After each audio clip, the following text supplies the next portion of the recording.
We spend a staggering £670 billion a year on hotel holidays. Relaxation, pampering. You've got the pool, the bar, the restaurants, you've got your lovely comfy bed.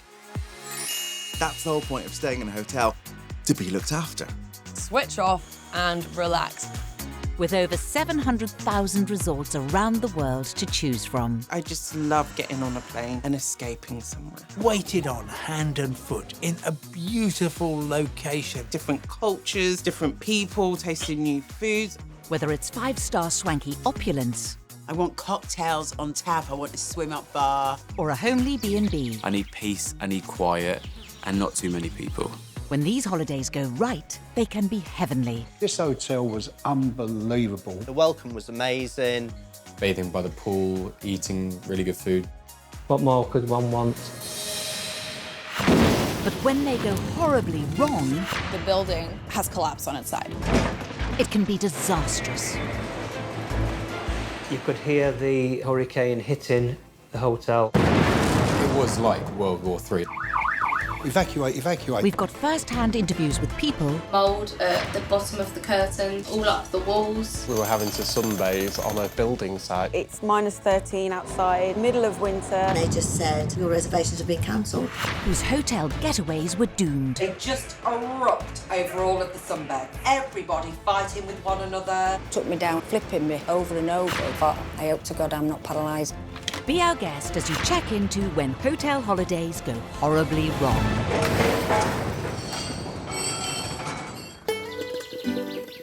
The hotel holiday is a chance for us all to live our best lives and relish a few precious days of R&R.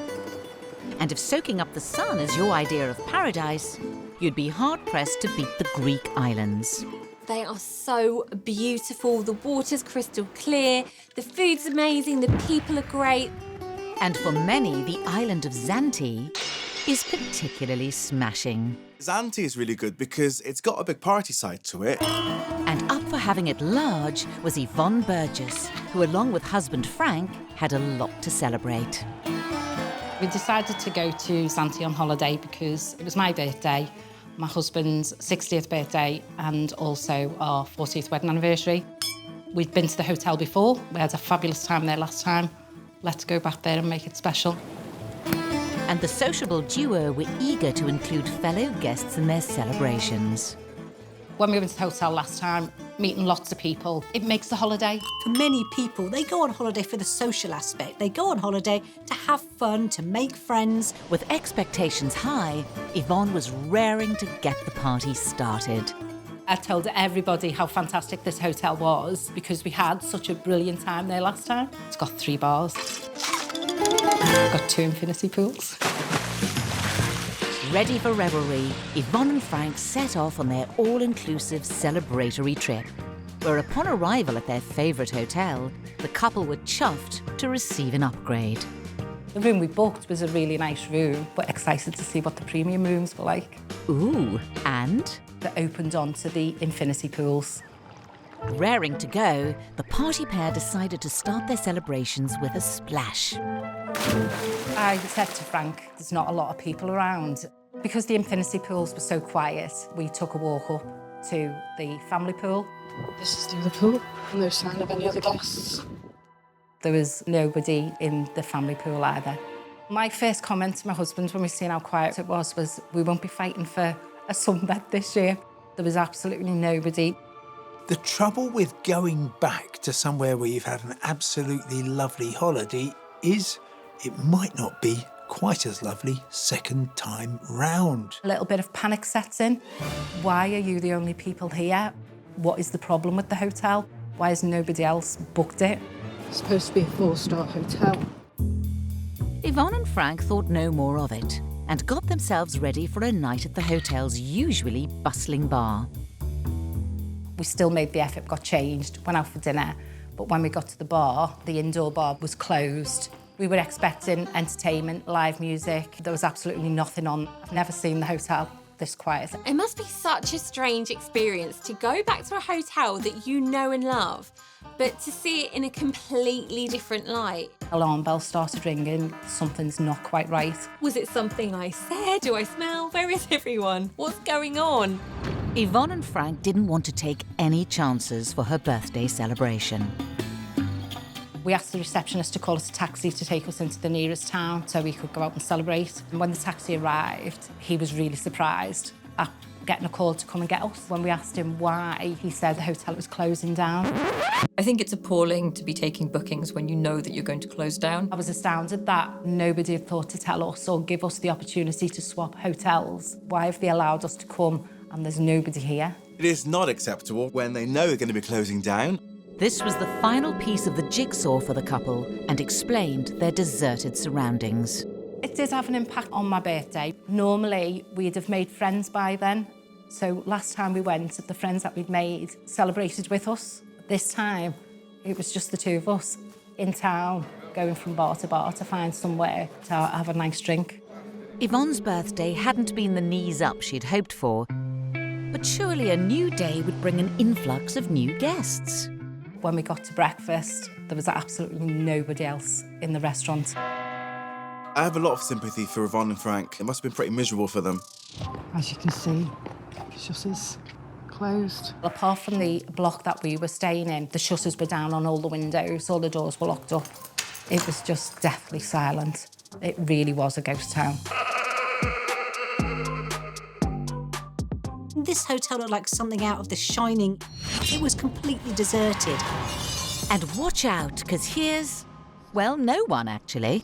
We've seen the couples leaving, but didn't see any new arrivals. You then begin to think, we're going to be the only two left. Shutters closed. To find that you're the only people in the hotel must have been really shocking. If you think you know what you're getting and you turn up, it's not what you expect, I think somehow you feel a bit duped, actually. Yvonne and Frank took their Greek tragedy to the hotel manager. They offered to bring us a bottle of wine and some fruit as a gesture of goodwill. That, to me, is not compensation at all. This is a couple who are on an all-inclusive deal. That's just pathetic, frankly. But the responsibility lay elsewhere. They booked their holiday through a tour operator, and the tour operator now are the ones who are responsible for making sure that what they've booked, what they've paid for, is what they're going to get. If I return from a holiday and I've had a really bad time, for me, keyboard warrior, I'm going to write an email and see where I can go with it. Which is precisely what Yvonne did. And after her case was escalated to arbitration, Yvonne's tour operator resolved the complaint with a full refund. Although it was a victory, it wasn't really a celebratory victory. We've come back with more traumatising, happy memories. I've never experienced anything like it. It was the holiday from hell. When you've worked hard all year, choosing an all-inclusive hotel holiday is the best way to make sure that you have everything you need, so you can just sit by the pool and enjoy the sun. We all go on holiday to switch off and relax. A hotel holiday should be seamless. Everything is taken care of. It should make you feel like you're on a proper break. And Lindsay and Brian, who run their own business, really needed some quality time away to relax with their son Charlie and Lindsay's parents. We do probably 50 hours a week. When you're working that hard, you look forward to your holiday. We haven't really had a holiday in 2-3 years. If you're a family, you want to have an all-inclusive package where you can get food and drink on tap. Nice family resort, just somewhere where we could relax by the pool and just spend the days sunbathing, really. Being able to fly and flop, get to a hotel and literally enjoy all of the facilities in one place takes a lot of the stress out of a holiday. We picked this hotel specifically because it was family friendly and had a lovely pool area, and also it had a pool bar that you could swim up to. We like to swim up to the bar, just have a relaxing drink in the peace and quiet with our son playing in the background. It was a 4-star rating. You do expect a certain level with all the bars being open, the restaurants being open. We saved up and it cost us about £3,000. The holiday was booked. The hotel had 4 stars. All that was left to do was sit back and look forward to a much-needed break. We arrived in the evening. First night, everything looked okay. We went down to breakfast and everything was fine. And then at about 9 o'clock, we heard the cement mixer starting. We all looked at each other, didn't we, and thought, uh-oh. And then we heard the chiselling and the hammering, everything else starting. Typically, hotels don't want to close for rebuilding, for maintenance, because it costs them money. The last thing you want when you arrive is to find that nothing is as you'd imagined it would be. Best way to deal with it is talk to the manager ASAP. And that is exactly what Lindsay did. The hotel manager was of the opinion it's just maintenance that has to be done. At that point, the pool bar was still open. A lot of the amenities were open. So we were thinking, yeah, we might be OK here. However, on the third morning, this horrendous pneumatic drilling started that was so loud we couldn't even hear each other talk. No. It more or less pierced your eardrums, it was that loud. And it wasn't just on and off, it was constant. More than one drill from sunrise till sunset. They had screens all around the half of the pool. The pool bar had been closed. They'd completely closed the left-hand side of the pool, so all the people who had been sunbathing on the left-hand side then had to come over to the right-hand side. Looking for sunbeds was more or less impossible. The noise was just horrendous. We wanted long, lazy days next to the pool, but instead we were having to sunbathe on a building site. If you go to a hotel and a quarter of it is open because the rest of it is under construction, that's a problem. It was absolutely ridiculous. I went back to speak to the manager. The manager did agree to change us to a half-board hotel, but for a €2,000 cost to us. It can be really hard to address the situation, and you will often come up against brick walls. You can say, that was the worst hotel I've ever stayed in. And the management can say, well, what are you going to do about it? It's hard not to get angry about it. We are a family who try and make the most out of every situation. So in the end, we just decided, look, we're going to have to go to the beach just to try and get away from everything. Going to the beach, paying for your sunbed, paying for your drinks, paying for your food, ice creams for Charlie. We probably spent another £600-700 on top of what we'd already paid for the all-inclusive hotel. I don't expect to be sold alive. If I found that facilities weren't available and I'd booked thinking they were, I'd be seriously miffed. I'm spending my hard-earned money. Despite everything, Lindsay and Brian were determined that they would do their best to give the family the best possible holiday. We did make the most of it. I've got good memories, but the overshadowing memory is of all the work going on around the pool and obviously all the drilling. We really feel like we've been cheated out of our holiday. So, yeah, it couldn't have been any worse, really. It was really a hotel from hell. Following their humble beginnings at the tail end of the 19th century, the popularity of holiday camps in the UK exploded after the Second World War. We've been in love with the holiday camp here in the UK since the early 50s. The holiday camp was the most exciting thing I knew about when I was a kid. Everything's just laid on for you on site. By the end of the 1950s, there were hundreds of camps across the country providing an affordable, all-inclusive family getaway. Chalets, which are a bit like barracks. Parents knew that their kids could go off to the paddling pool. You don't need a passport. Entertainment for the adults. You're not going to get Mediterranean weather, but you'll be having so much fun you won't even notice. Today, the holiday camp industry still thrives, with holidaymakers searching out a budget staycation with a healthy dose of fun activities on the side. One person hoping for a few relaxing days by the seaside with her partner was Lucy Russell. I just really fancied a little getaway, maybe 4 days to a week. The place looked nice and the surrounding areas looked absolutely beautiful, so I just thought this one would be perfect. It took me 5 hours to get there. I hired a car, had a lot of planning on places to go while I was there. When I arrived, the first thing I noticed was the amazing views and beaches nearby. And then I saw the resort on the other side of the road and my heart dropped. Everything looked just really run down and dirty. There's mould growing in a poster. It was just shock after shock. Camera in hand, Lucy decided to document the camp's disgusting state. There was a lot of rubbish everywhere. Lots of weeds growing out of buildings. It really wasn't a good first impression of this place. Broken swings, some of them were tied on by cable ties to keep the swings together. It was really unsafe for children. Look, glass all along. There was glass not far from the play park that had come out of a smashed window. Disheartened by the camp's exterior, she headed to her accommodation. But before she even opened the door, she could tell all was not well. I could see mould at the bottom of the curtains. And once inside, Lucy discovered the true extent of the filth. The smell was, it hit you in the face. To turn up somewhere and see the place full of mould. Absolutely horrible. Dirt everywhere, hair on the floor, vodka bottles on the floor. A tissue and filters. Oh, look in that corner. Absolutely revolting.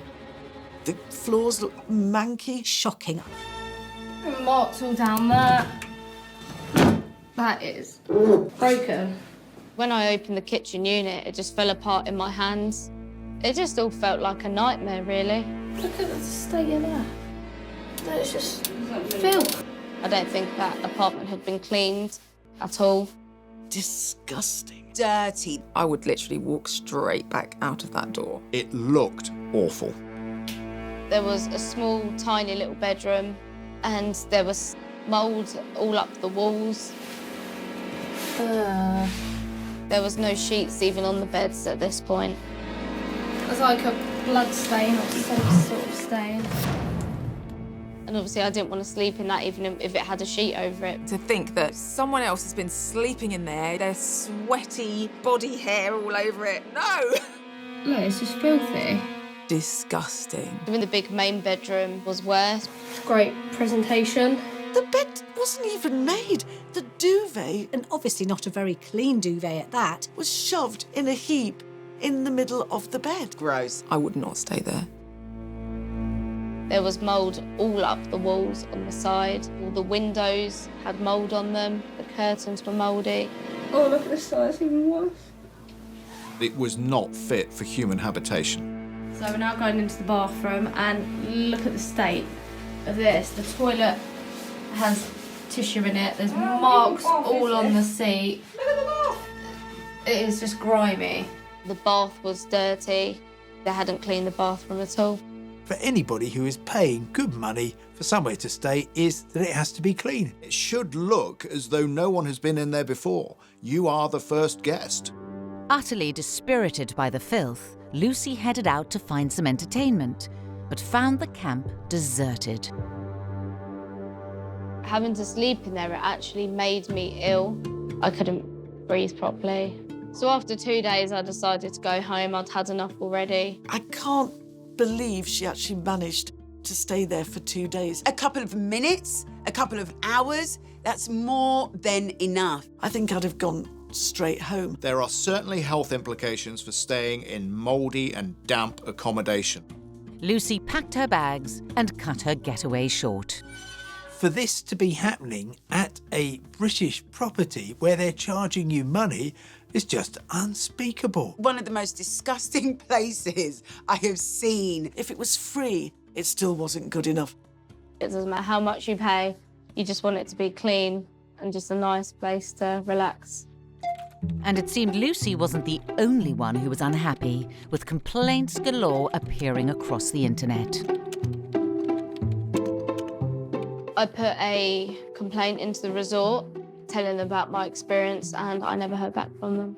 That room obviously was not fit for human habitation. They should be providing an experience that is going to enable people to say, hey, I want to go back there. Looking at the evidence, you just think, well, of course, have all your money back. We're really sorry. It was not something that anyone should have paid any money for whatsoever. It was a disgrace. Much of the fun of a hotel holiday is in the anticipation of what the accommodation will be like.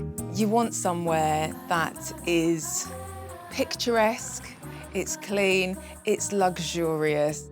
And you also just want it to be like an escape, you know? A home, a nice home.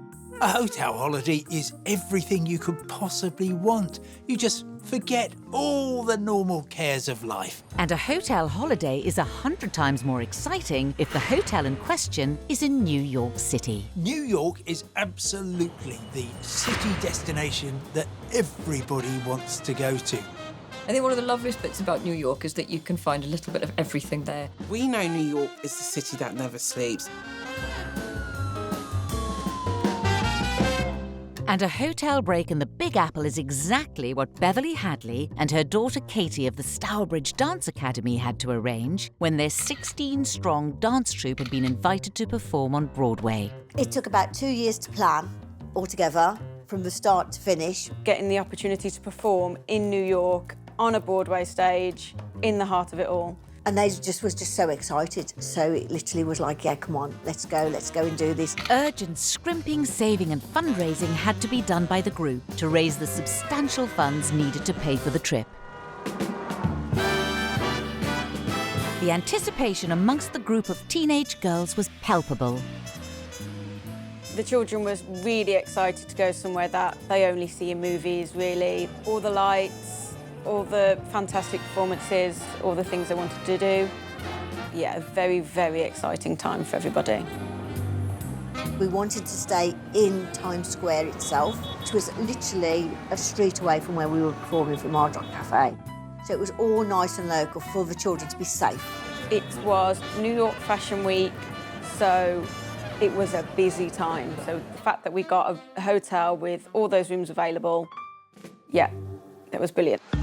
After many agonising months, the day finally arrived when the 16 girls aged between 13 and 17 and their adult entourage reached their destination, a landmark 4-star hotel right in the centre of a very wintry New York City. This is it, we're here, we're ready to check in, the hotel's beautiful. We got into the foyer, sat them all down. I said, well, I'll just go and check in now and we'll get to your rooms and you'll all be okay. Got to the desk and they just said, I'm sorry, your reservations have been cancelled. And I was like, no, there can't be. I've got a booking form. I've got everything here, the paperwork. It says it's all here. I've got booking reference. The hotel had no record of their booking. What am I going to do? I've got all these children. Most of their parents are in England. They haven't got a room. They're obviously texting their parents. And I'm literally, what do you do? About 10, 20 minutes later, I can see my mum walking over to us, shaking her head. They've got nothing. It's your worst nightmare. You just can't even believe that this is going to happen to you. With 16 young girls, some as young as 13, and no room at the inn, they thought that their only option was to rest in the hotel lobby. The hotel don't want us in the lobby at all. They're trying to get us out of their hair, out of their way. However, it's now 10 o'clock, 11 o'clock at night. It's minus 13 outside. It's the middle of winter out there. Thick snow on the ground. It's just not a place we want to be with so many children and no means of getting them anywhere. It was clear a major booking cock-up had occurred. But as far as Beverly and Katie were concerned, they were blameless. So were doubly determined to wait it out until the hotel came up with a solution. Around the midnight mark, the manager came and said, look, the best we can do for you is offer you the conference suites. We'll stick some roll-out beds in there. It was the only option we could take. Get your heads down, you'll be fine.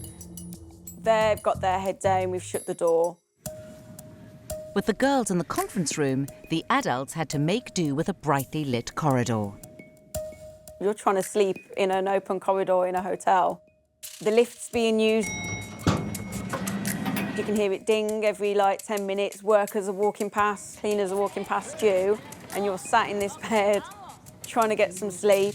You're in a foreign city. You don't know who anybody is walking past or how safe you are. And this uneasy feeling was about to get a whole lot worse. We hear screaming. So we've run in a panic. What's the matter? What's going on? And there's a cockroach climbing up the wall. Again, the girls are still hysterical. If the ones that did fall asleep are now woken up again. Despite the cockroaches, lack of sleep and stark strip lighting, the Stourbridge group were all still in one piece the next morning. We thought, let's go and sit back in the lobby. remind the hotel of our presence here, that, you know, we need sorting out by someone. We need some help. So they marched down to reception. Fortunately, Beverly had a plan to persuade the reluctant hotel staff to help. During the night, she had collected some bargaining chips. Nobody was talking to us, they were all ignoring us, so I just got a cup full of cockroaches, went downstairs to reception in my nightwear, and I said, what would you like me to do with the cockroaches? At the reception. So then the manager came out, ushered me away because everybody was checking in. Keen to avoid embarrassment, the hotel manager and his staff swung into action, and one by one rooms were found for everyone. I would be livid. Those ladies who are responsible for those group of kids, I mean, they literally deserve a knighthood. It went really tango uniform, as they say in the travel industry. Despite their run of bad luck, the girls were determined to not let it ruin their trip.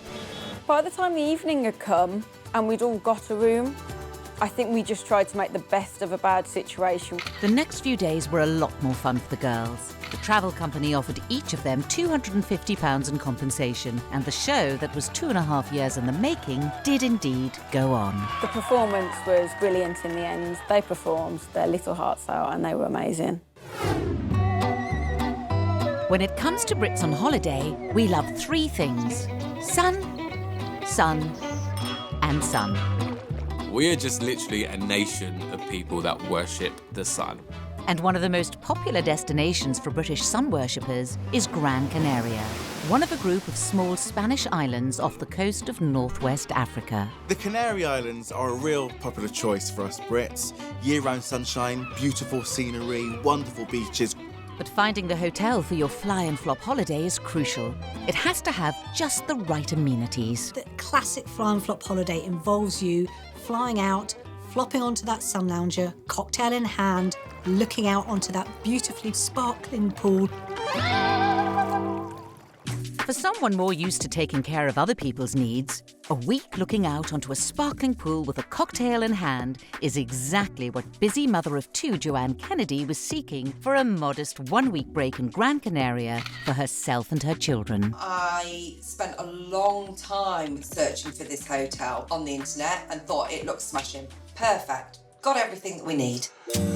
And when Jo and her 2 children arrived at their Gran Canarian hotel, it looked like her long hours of online research had paid off.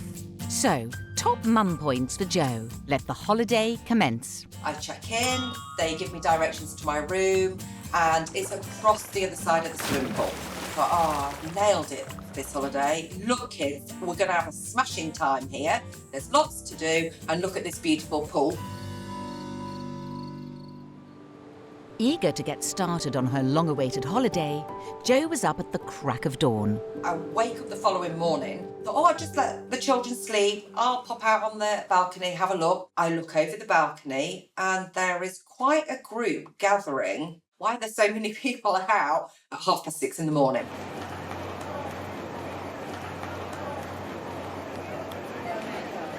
How mad that this is, just like ants. Never seen anything like it. Absolute mayhem. Look, we're all like bloody locusts. Never seen anything bloody like it in my life. It's absolutely mad. They're literally queuing up with their towels to lay down to get the best Sunlounger. I mean, what a nightmare. That is not a holiday. The fact that the hotel have got everyone penned up, waiting to race and get the sunbed, means that they're fully aware of the situation. The hotel in question seems to have made it into something of a sport.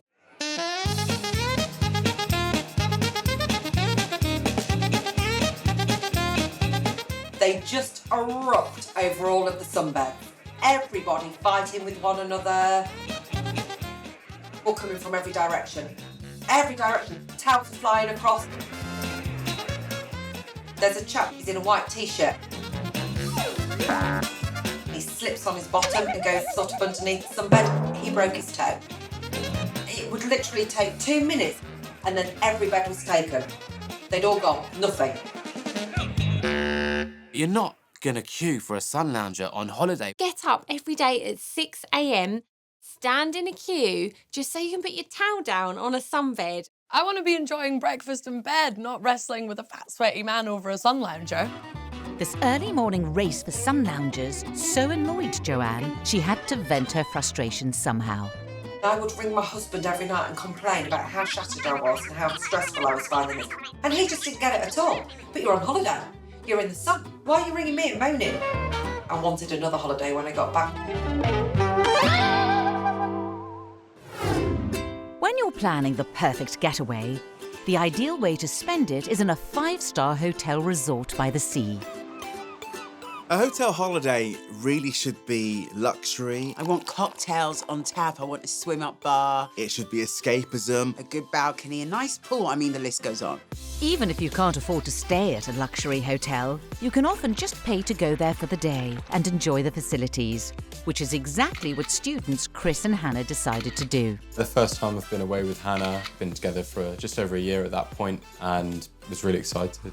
Your first proper holiday with someone you love should be one of the greatest experiences of your life. Chris and Hannah's destination of choice for their dreamy hotel holiday was the beautiful and romantic island of Cyprus. Cyprus is my motherland. I absolutely love it. Beautiful blue seas. The history, the scenery. The sun is shining. So welcoming and friendly. We were staying at my aunt and uncle's villa. We were able to go to different hotels and use their beaches and facilities, so we spent a lot of time on the beach. On the last day of their holiday, Chris and Hannah chose to spend a day at a luxury hotel complex down on the beach.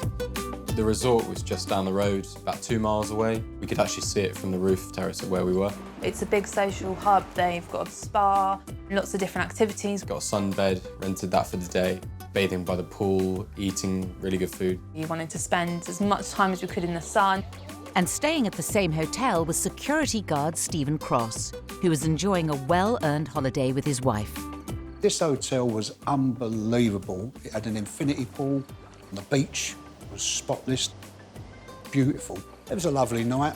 We went down to the entertainment on the beach. There was acrobats, jugglers, music, singing, dancing.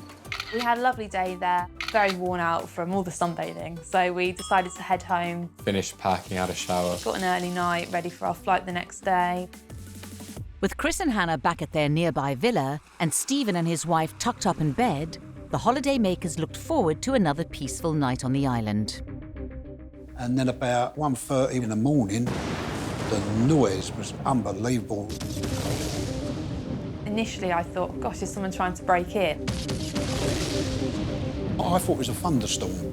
So I said to my wife, close the curtains, because the curtains will act as a barrier. And then it got louder and, you know, the room started to shake. As I went to close the curtains, I got thrown back onto the bed. When you feel something shake you, that's when it kind of grabs your attention. Bang! I got up, sat up, and you see an orange glow fall through the curtains. My uncle knocked at the door and said, guys, you better come out here and have a look at this. Whoa! You get that? Yeah. At that point, the panic set in and we thought, OK, something bad's happening. It's like waking up from a nightmare. Has a war just broken out? Just these huge explosions. The sky was alight, and I thought, someone's invaded northern Cyprus. Whoa! It was nothing like I've ever seen before in my life. Someone started banging on the door. Evacuate, evacuate. Jesus. Big mushroom clouds, one after the other after the other. It was like World War III had started. Unbelievable. You'd see the mushroom clouds start to form, and about 3 seconds later, then you get shockwaves hitting you. There's the police and... Yeah, the fire has come down. I knew that there were lots of villages around there and that I could see that the police were blocking off the road. Whoa! I was worrying about all the people, the villages, not being able to get out of the explosion area. Stephen, his wife and the other residents of the hotel were evacuated to the beach by hotel staff. When we got on the beach, there was a concrete purpose-built toilet. So I said to my wife, let's go in there. It was just constant explosion, sirens after sirens, boom after boom. We kept in that toilet all the time. In the end, the hotel residents spent the entire night sheltering in the beach toilet block, not coming out until the following morning.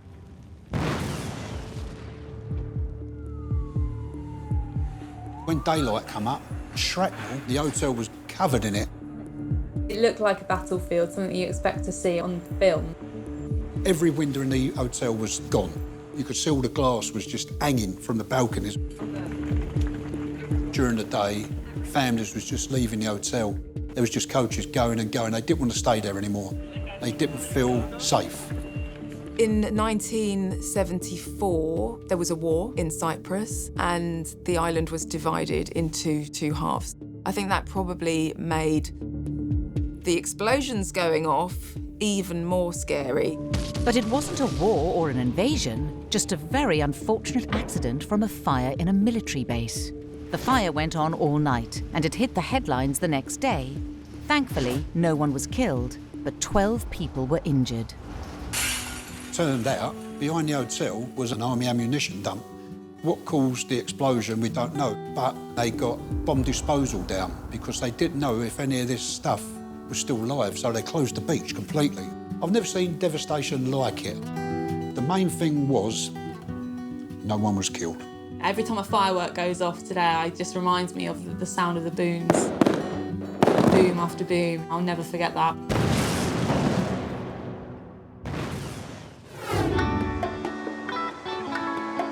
Holiday hotels play host to all manner of milestone events. And for many a bride, tying the knot in a luxury tropical location is the icing on the wedding cake. Getting married is the biggest day of your life. We've all dreamt of having a beautiful wedding on the beach at some point. Sun shining, blue sky, surrounded by their family and friends. It's the stuff of dreams, isn't it? Which is exactly what James had in mind for the big day with his fiancée, Kate. At their favourite 5-star Mexican resort. We visited Mexico back in 2016. We were looked after fantastically. The pools were nothing that I'd ever been in before. The most amazing food, restaurants. The entertainment was fantastic. We completely and utterly fell in love with the resort. Mexico is an astonishing country, and the great draw for so many British people is astonishingly good weather, superb beaches, and fantastic hotels. Because of the amazing holiday that we had, we decided to plan our wedding there. And bagging a spot on their 5-star nuptial guest list were James's family and their 14-month-old son, Jude. With a plethora of reasons to return to their desired destination, the excited duo set about organising the big day. We started the process with the tour operator. We also had a wedding planner. We were pretty much reassured from the start. Literally, don't worry about anything. We'll look after you. It was a case of us waiting, getting on the plane and going out and having a magical time. After months of organising and the all-important dress chosen, the duo was ready for the special day that neither would ever forget. We came in, the welcome was amazing. We were just excited to be able to get to the room, start enjoying the holiday. We started walking, and straight away we could hear construction work and the drilling. They'd got big fences all the way around the pool. Hang on a minute, what's going on here? It wasn't just the main swimming pool that was completely under construction, but it was all of the residential apartments as well. It was a complete building site, and we were shocked. The hotel was, in fact, nothing like the luxury location the couple remembered from their previous holiday. It was such night and day contrast to where we'd been 2 years earlier. The interior was dirty, the settee was broken, the curtains were ripped. It was pretty disgusting. This was the situation that we'd walked into. but also it was a situation that my family were going to be coming into as well. You've got your own vision of how wonderful and romantic it is going to be. And if you find the reality is a load of men turning up and switching on pneumatic drills and generally causing mayhem, well, that is just going to shatter your dreams. I cannot even imagine how upset, angry and disappointed they must all have been. Hoping to be relocated to the newly renovated and quiet hotel wing, James made his way back through the rubble to reception.